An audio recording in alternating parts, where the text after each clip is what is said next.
So Jean Grey is going to come out of the box as arguably the strongest character they have released to date. Now, of course, we don't know what Blade's going to look like, but Jean Grey's damage is ridiculous, and if your aim is good, she is going to be the hit scan of your dreams, countering flyers, taking out huge chunks of damage on tanks. And we'll explain how her whole kit works, but she's got a little bit of everything. She's got great mobility, almost endless flight, because you can resets with no cooldown. And she can keep stacking damage on characters for those explosions, which makes her a DPS monster. It's hard not to like the kit if you're a duelist player that Jean brings to the table. And I have to say, if this is what we can expect from duelist characters going forward, we're probably going to see some pretty strong characters. Let's take a look at her actual abilities.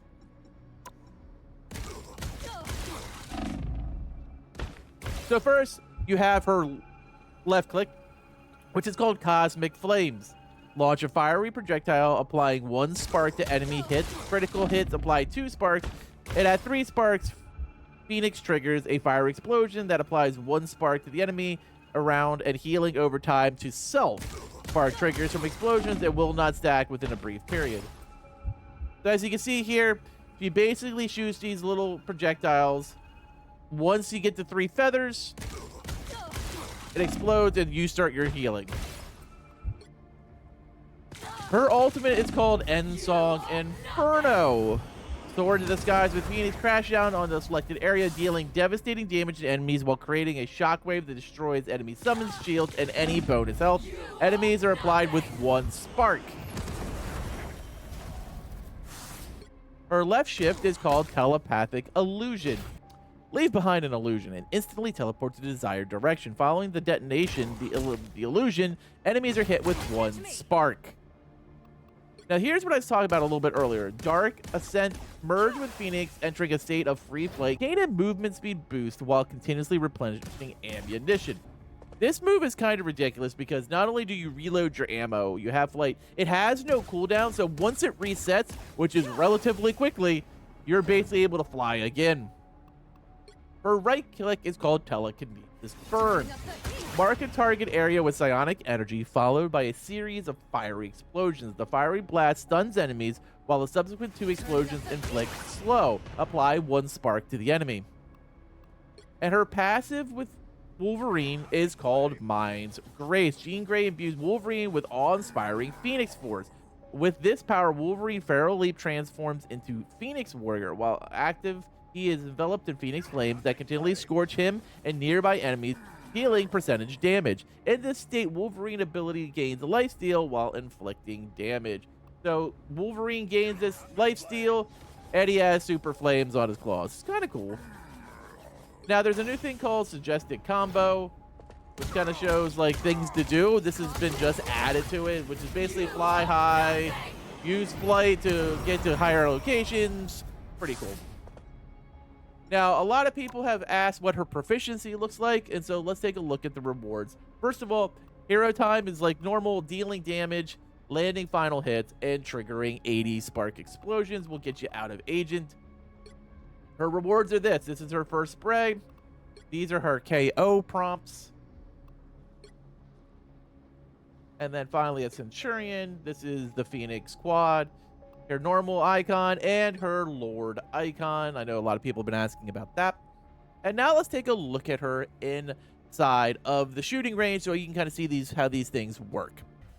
I'm still the same old Jean Grey, but I'm also so much more. A foe has revealed themselves. We're going to start with her right click. Now, you can see if you hit her in the body, you get 1 stack. You hit the headshot, you got the 3 stack and the explosion from Phoenix and can do a lot of damage. Now, say, for example, you have a headshot. Really? You hit her with the explosion on your right click. You still have the feathers. 1 more headshot, she's dead. So you can really stack up a lot of damage with these and rip through characters. Reminder, she is a hit scan, so there's virtually no time to actually just destroy her. Now, as I was mentioning before, E has no cooldown. It does expire after a few seconds, but look, it's already reset.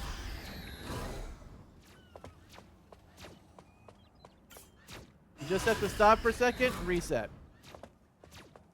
It's a very strong ability for moving. And then her L shift, here's the... As you can see, the explosion basically took out the entire opponent. It left a little bit of damage. You've been judged. Double KO.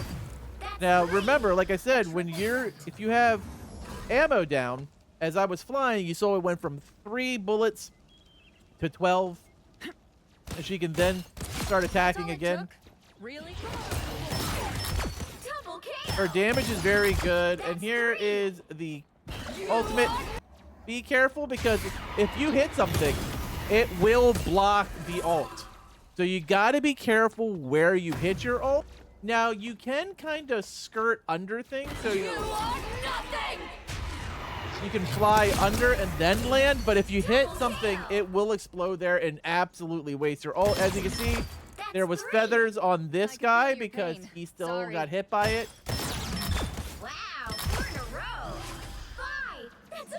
And if you really want a good view, one of the things I do recommend is using flight to get up higher, because then you still get the height boost to get over something you might want to destroy.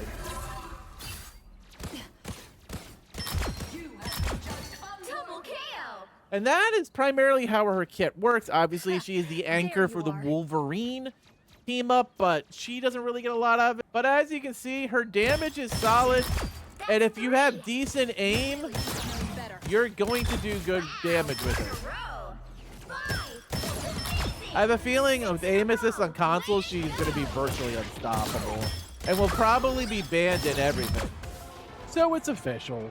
Coming this Friday, just a few days away from the release of this video, we are definitely getting our first god tier level DPS character. Now, I've shown you kind of what she's capable of doing, but what makes her so strong is that she has a little bit of everything with really very few weaknesses. The only weakness she really has is that her ult is counterable. And if you take time to think about where you want to place the Phoenix drop, she can be webbed. She can be knocked out of the sky by things. She can be interrupted by more normal DPS characters and tanks that have an ability to stop an ult and pause her midstream. She can be choked by Emma, so on and so forth. But other than that, that is one of her few weaknesses. And Jean Grey is probably going to be an insta-lock in Rivals all the way through Season 3. Let's be honest, we know how Marvel Rivals does it. They'll bring out a character, they'll give them a little bit of a slap on the wrist like they did to Emma Frost in Season 2.5. And then in Season 3, they're going to hit her a little bit harder. Now, playing Emma, you can definitely tell that she got drawn back a little bit, and I feel like that's probably going to be the path we're going to see with Jean. Now, fortunately, it is a shorter amount of time in Season 2 versus Season 3. So she'll be wicked broken for the next 4 weeks. When she drops on Friday, she is going to be crazy broken, crazy strong, because she's basically Hela, but better. She's better Hela. She has higher damage per attack. She has better movement. She has the ability to get procs. She can still do headshot damage as a hit scan. She is just better Hela. And that is going to be crazy broken. Like, you're never going to see Jean playing in rank because everyone in their right mind is going to ban her. Like, if you leave Jean in your game, both sides will have one and both sides will pay the penalty for it because she is a DPS monster. Not only that, she's a DPS monster with lifesteal. So not only does she do a fair amount of damage, but she also gets health back when she's not being healed by a healer. So between the two, the only thing that's probably going to stop her if Blade's anti-heal is real. Like, that might be the only thing that saves the season, because right now, I can't think of a single thing in this game that is going to make Jean Grey stop killing people. She is a very, very good character. Now, I'm not saying this is a bad thing. I think we've gone back to like what they felt in Season 0, where if someone's crazy broken, they're crazy broken. And we kind of felt that in Season 0 with Hawkeye and Hela. And now with Hela 2.0, aka Phoenix, coming out in a few days, we're gonna feel that again. Her ability to kind of get anywhere she needs to be with very low penalty. Like, let's look at this realistically. Astral Flock is on a 12-second cooldown. It's the escape ability that Hela uses to fly away. But it doesn't last a full 5 seconds like Dark Ascent does, and Dark Ascent really has no cooldown. This is kind of wild. On top of that, she does have Telepathic Shift, which is another movement ability which causes damage and sparks. She just keeps stacking. She just keeps stacking sparks. And when she gets the full sparks, which she gets even more of on headshots as a hit scan, she's going to do crazy, crazy damage and get a lot of kills. There is no way to look at this other than she is the best duelist in the game coming out of the box. It's very clear. It's not even close. And even if you want to say Hela is right up there, she's not going to be able to compete with Phoenix because Phoenix is just a better version of her. Now, I want to hear your thoughts. Do you have any concerns about a character coming out this strong? Because she might be the first quote-unquote god-level duelist character they've brought out. I want to hear your thoughts. I want to hear your concerns. Let me know what you think in the comments below. As always, thank you for watching, and later, mates.